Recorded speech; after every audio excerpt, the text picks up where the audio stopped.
Hello listeners, ముందుగా మన YouTube కుటుంబ సభ్యులందరికీ థ్యాంక్ యూ సో మచ్ అండి.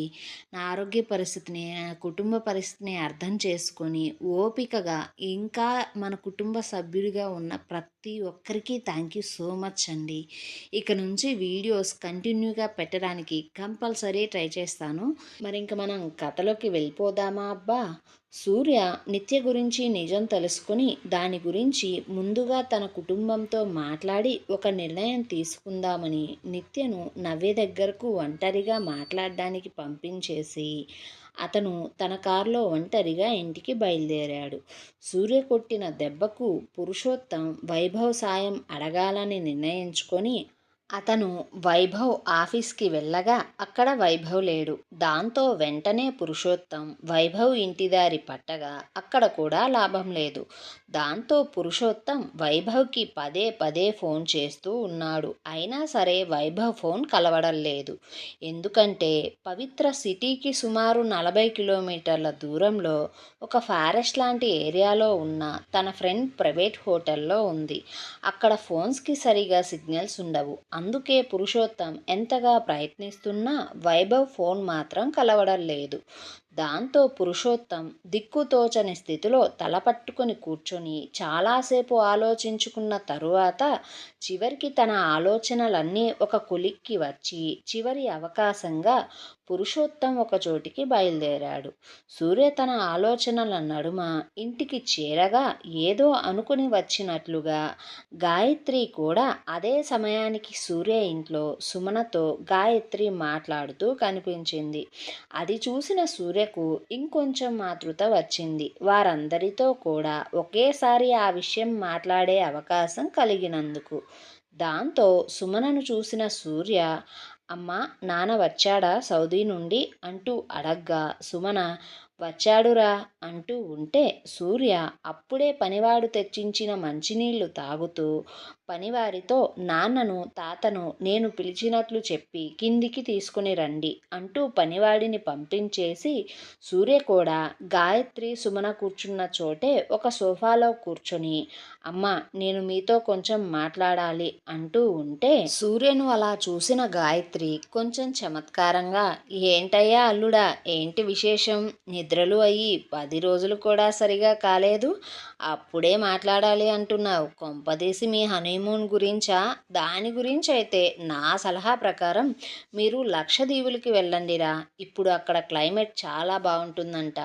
నిన్న ఒక మ్యాగజైన్లో కూడా చదివా అంటూ సూర్యను ఆట పట్టిస్తూ సుమన వైపు చూస్తూ, వదినా, వీడు తొందరగానే నిన్ను నానమ్మను చేసేలా ఉన్నాడు అంటూ ఉంటే ఇంతలోనే అక్కడికి హర్షవర్ధన్, రాఘవేంద్ర చేరుకొని ఏంట్రా రమ్మన్నావంట అంటూ అడగ్గా సూర్య అక్కడ ఉన్న వారందరినీ ఒకసారి చూసి తన చూపును తల్లి దగ్గర ఆపేసి, అమ్మా, నిత్య ఎవరో మీకు ముందుగానే తెలుసా? నిత్యను ఇంత త్వరగా నా భార్యగా, ఇంత ఐశ్వర్యానికి కోడలిగా ఈ కుటుంబం మొత్తం ఎందుకు ఒప్పుకున్నారు? అలా మీరందరూ కూడా ఒప్పుకోవడానికి తగిన కారణం ఏంటి అంటూ అడగడంతో అతని నోటి నుండి విన్న మాటలకు ముందుగా అక్కడ ఉన్నవారందరూ కూడా షాక్ అయ్యి ఒకరి ముఖం ఒకరు చూసుకుంటూ ఉండిపోయారు. అలా వారిని చూస్తున్న సూర్య వారి హావభావాలను, ముఖ కదలికలను గమనిస్తూ ఉంటే 2 నిమిషాల మౌనం తరువాత రాఘవేంద్ర మాత్రం ఒకసారి అక్కడ ఉన్న వారందరినీ చూస్తూ చివరికి సూర్య వైపు తిరిగి, మనవడా, నీకు ఎంతవరకు తెలిసిందో, ఏం తెలిసిందో, ఎవడు చెప్పాడో నాకైతే తెలియదు. అలాగే నీకు అసలు ఈ అనుమానం ఎందుకు వచ్చిందో కూడా తెలియదు. కానీ నిజం నేను చెబుతా అంటూ సూర్య పిఏ ద్వారా తెలుసుకున్న నిజానికి అసలైన సాక్ష్యంలా ఉంది తనతో తాత చెప్పే ప్రతి విషయం కూడా. అలా రాఘవేంద్ర చెప్పిన ప్రతి విషయం విన్న సూర్య, అంటే తాత, నేను తెలుసుకుంది నిజమే, అందులో ఎలాంటి అబద్ధం కూడా లేదు. అలాగే ఈ నిజం మీకు ముందుగానే తెలుసు. కానీ ఎవరూ కూడా నిజం నిత్యకు, నాకు చెప్పాలని మీరస్సలు అనుకోలేదు కదా! ఈ నిజం నిత్యకు తెలిస్తే మన పరిస్థితి ఏంటి అని, తనతో మన బంధం, ముఖ్యంగా నా పెళ్లి బంధం ఏంటి అని మీరందరూ ఆలోచించారా? అసలిప్పుడు నేనేం చేయాలి? నిజం తెలిసి నిత్యతో చెప్పాలా వద్దా? నాకు నిత్య గురించి తెలిసిన దాని ప్రకారం తాత, నిత్య ప్రతి విషయాన్ని అర్థం చేసుకుంటుంది అనే నమ్మకం అయితే నాకుంది అంటూ ఉంటే, అప్పటిదాకా మౌనంగా ఉన్న హర్షవర్ధన్ ఆ విషయం కూడా కొడుక్కు తెలియాలి అని భావించి అతను విమానంలో సోమేష్ని చూడడం, అతను ఆంధ్రాకి రావడం కూడా చెప్పగా, ఎందుకో ఆ సమయంలో ఆ విషయం విన్న సూర్యకు అది అంతా చాలా స్ట్రేంజ్గా అనిపించింది.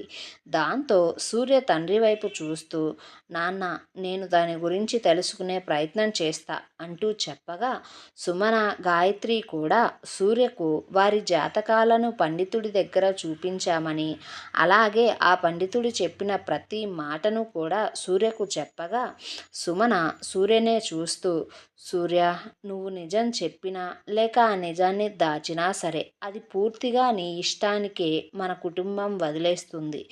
ఎందుకంటే ఒకప్పుడు ఈ కుటుంబం వల్లేరా నా నీలాంబరి చాలా నష్టపోయింది. ఇప్పుడు మళ్ళీ మీ బంధంలో నువ్వు తీసుకునే నిర్ణయంలో మేం జోక్యం చేసుకోవాలి అని మేము అనుకోవడం లేదు. కానీ మాకు నిత్య కోడలిగా కావాలి. ఆమె తన జీవితం మొత్తం నీ భార్యగానే ఉండాలి. అందుకు నువ్వెలాంటి పని చేసినా సరే, ఎలాంటి నిర్ణయం తీసుకున్నా సరే, నేను అలాగే ఈ కుటుంబం నీకు తోడుగా ఉంటుంది. నిజం దాచినా సరే ఆ నిజాన్ని నిత్యకు తెలియకుండా మేం చూసుకుంటాం. ఒకవేళ నువ్వు నిజం చెప్తే మా తప్పుకు మేము తన ముందు చేతులు కట్టుకొని క్షమాపణ చెప్పైనా సరే ఈ కుటుంబం మొత్తం నీతో నిత్య బంధాన్ని నిలబెట్టడానికి మా వంతు సాయం చేస్తాం.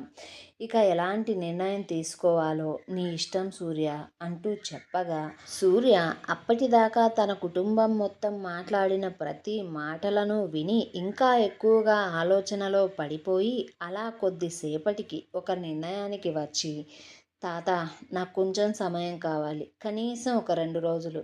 ఈ మధ్యలో నేను తేల్చాల్సిన లెక్కలు కూడా కొన్ని ఉన్నాయి. ఆ 2 రోజుల తరువాత ఏదో ఒక నిర్ణయానికి వస్తా అంటూ చెప్పగా, అప్పటిదాకా వారి మాటలన్నీ కూడా వారికే తెలియకుండా విన్న ఒక వ్యక్తి హడావుడిగా ఆ ఇంటి నుండి బయలుదేరి వెళ్ళిపోయాడు. అయితే ఆ విషయం అక్కడ ఎవరూ కూడా గమనించుకోలేదు. మరోవైపు నవ్య దగ్గర ఉన్న నిత్య, నవ్య చెప్పిన ప్రతి విషయం గురించి ఆలోచిస్తూ కొంచెం ఇబ్బందిగా, నవ్య, అసలు నువ్వు ఏం మాట్లాడుతున్నావు? నేను ఒక మోడల్లా ర్యాంప్ వాక్ చేయడం ఏంది?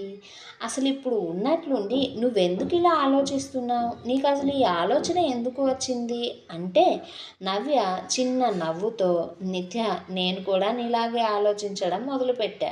మోడల్స్కి మనీ ఇచ్చి నడిపించడం చాలా బాగుంటుంది. కానీ ఇప్పుడు జరిగే ఈ ఫంక్షన్కి ఇంత ఫార్మల్గా చేయడం అయితే నాకు ఇష్టం లేదు. అందుకే నేను ఇలా ఆలోచించా. మోడల్స్కి ఇచ్చే మనీ కూడా నా బొటిక్ తరపున, అలాగే ఎవరైతే ర్యాప్ వాక్ చేస్తారో వారి తరపున కొన్ని ఎన్జిఓలకి డొనేట్ చేయాలి అనుకుంటున్నా. ఇప్పుడు నేను చెప్పిన ఆలోచనతో మీ కంపెనీకి కూడా ఫ్రీ పబ్లిసిటీ వస్తుంది. ఎందుకంటే నువ్విప్పుడు రక్ష యాప్ క్రియేటర్వి. ఆ యాప్ ఇప్పుడు ఒక ట్రెండ్ సెట్ చేస్తుంది. దాంతో నీ పేరు మీద, కంపెనీ పేరు మీద, అలాగే నీ తరపున ఎన్జిఓకి డబ్బులు ఇవ్వడానికి నువ్వు చేసిన ఈ పని వల్ల నాకు, నీకు, కంపెనీస్కి కూడా లాభం వస్తుంది. అలాగే ఫ్రీ పబ్లిసిటీ కూడా వస్తుంది అంటూ నవ్య చెప్పింది. అలా నవ్య చెప్పిందంతా విన్న నిత్య మనీ డొనేషన్ అనే విషయం దగ్గర పడిపోయింది తన ఆలోచనకి. దాంతో కొంచెం ఆలోచించుకున్న నిత్య, అయితే ఒక పని చేయి నవ్య, నేను ఒక కార్పొరేట్ కంపెనీలో పనిచేస్తున్నా కాబట్టి నాకు ఆ కార్పొరేట్ లుక్ ఇచ్చే డ్రెస్సులను డిజైన్ చేయి. అంటే నలుగురిలో హుందాగా ఉండేవి, ఎలాంటి మీటింగ్స్లో వేసుకున్నా సరే ఇబ్బందిగా ఉండనివి.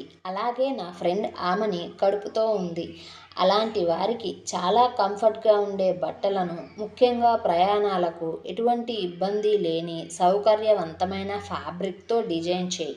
తనతో కూడా నడిపిద్దాం. ఇంకా నా ఫ్రెండ్ దామిని మంచి ఫ్యాషన్గా ఉంటుంది, తనకు కూడా మంచి ఫ్యాషన్ వేర్ని డిజైన్ చేయి.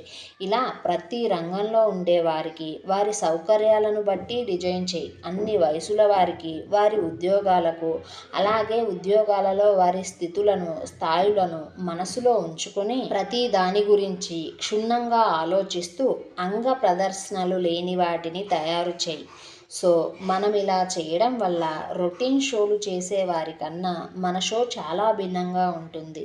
అలాగే ఈ ఫ్యాషన్ షోకి సిటీలో ఉన్న ప్రతి ఎన్జిఓలను, అనాథాశ్రమాలను మెయింటైన్ చేసే వారిని పిలిచి స్టేజ్ మీదే వారికి అక్కడే విరాళాలను అందించు.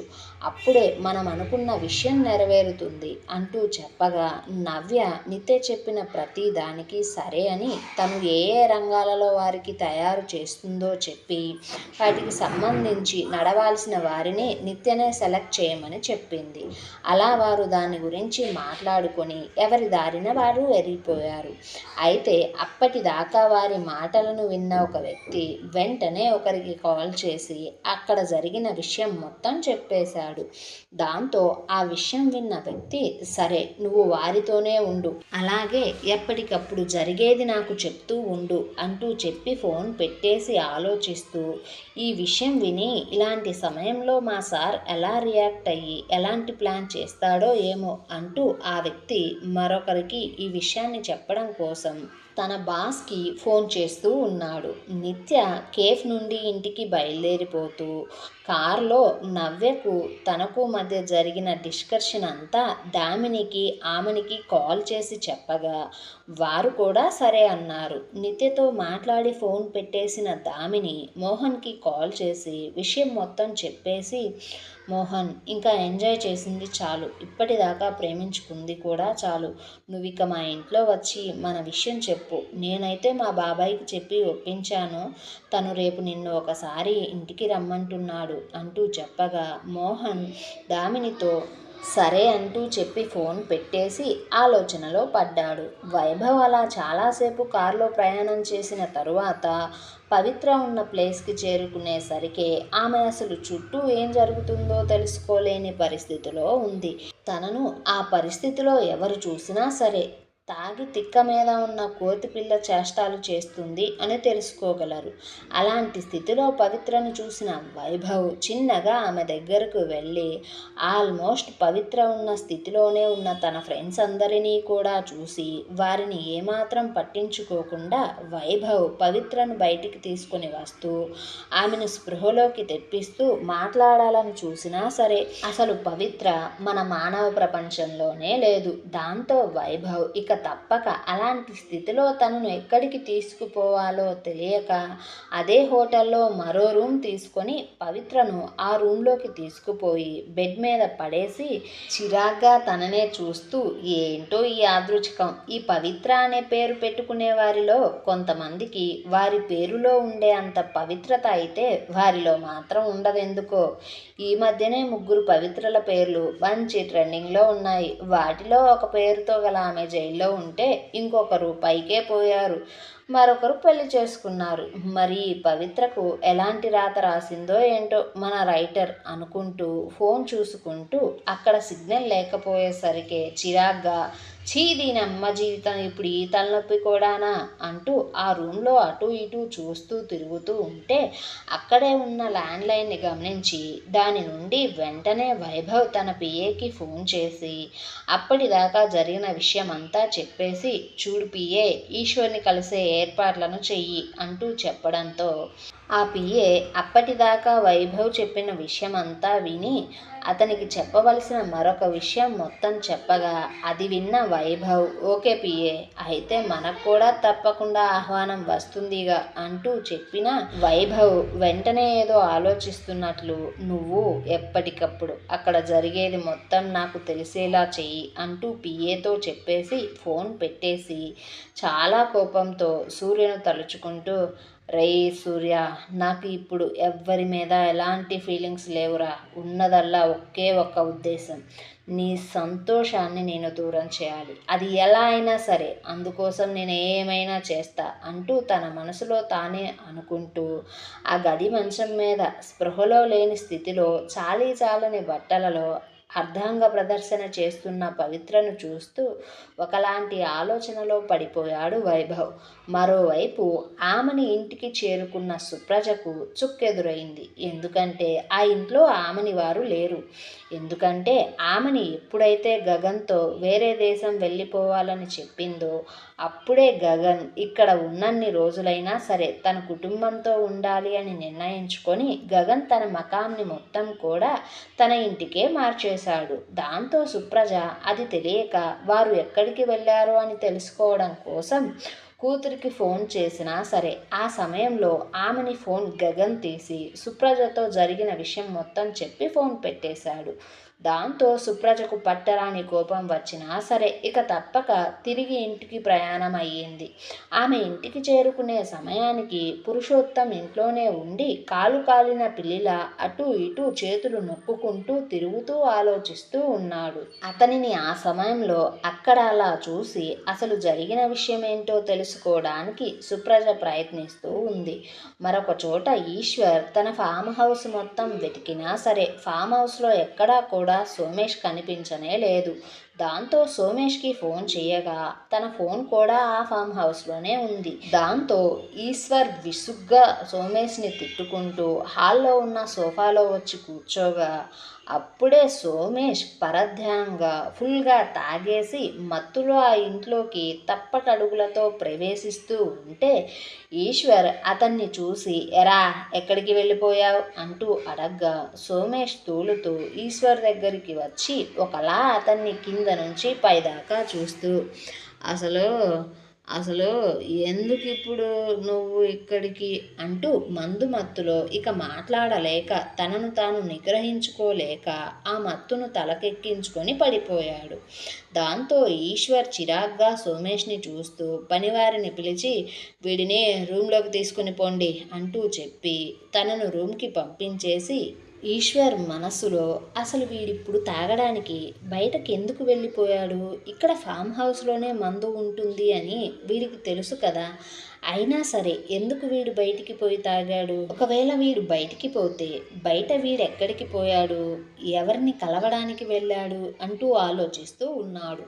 ఇంకోవైపు సాయంత్రం 8 గంటల సమయానికి నిత్య ఇల్లు చేరింది. అలా చేరిన వెంటనే నిత్య రూమ్లోకి వెళ్ళి ఫ్రెష్ అయ్యి కిందికి వెళ్ళిపోతూ ఉండగా నిత్య బయటికి వెళ్తుండగా ఎదురు వచ్చిన సూర్య నిత్యను అలాగే చూస్తూ ఆమెను ప్రేమగా దగ్గరికి తీసుకుని గదిలోకి తీసుకువెళ్ళి కూర్చోబెట్టి మాటలలో పెట్టి తనకు నవ్యతో జరిగిన సంభాషణ అంతా తెలుసుకుంటూ నిత్యను చాలా ఆరాధనగా చూస్తూ ఉంటే నిత్యకు మాత్రం సూర్య మాటలలో చూపులలో తన తాకిడిలో కొంచెం తేడా కనిపిస్తూ ఉంది. దాంతో నిత్య వారిద్దరూ సరదాగా మాట్లాడుకునే మాటల మధ్యలోనే ఉన్నట్లు ఉండి సూర్య, నువ్వు నాతో ఏమన్నా చెప్పాలా లేదా నన్ను ఏదైనా అడగాలా అంటూ సూర్యను చూస్తూ అడగ్గా సూర్య ఒక్కసారిగా నిత్య మాటలను విని సూర్య ఆలోచనలో పడిపోయి నిత్యకు ఎలాంటి సమాధానం కూడా చెప్పకుండా సూర్య కొయ్యలా బిగుసుకుని పోయాడు.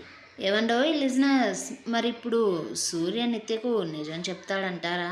అసలు కథలో తరువాత జరగబోతుంది ఏంది? సూర్య ఇంటికి వచ్చి ఆ నిజాన్ని ఎవరు విన్నారు? పురుషోత్తం ఎందుకంత టెన్షన్ పడుతున్నాడు? సోమేష్ బయట ఎవరిని కలిసి అంతలా తాగాడంటారు? వైభవ్ పవిత్ర మధ్య ఇప్పుడు ఏం జరగబోతుంది? ఈశ్వర్ సోమేష్తో అసలు ఎలాంటి ప్లాన్ వేయబోతున్నాడు? అసలు జరగబోయే ఫ్యాషన్ షో సరిగానే జరుగుతుందంటారా? ఇలాంటి ప్రశ్నలన్నిటికీ సమాధానం కావాలంటే తప్పకుండా వింటూ ఉండండి నా రాక్షసుడు స్టోరీ.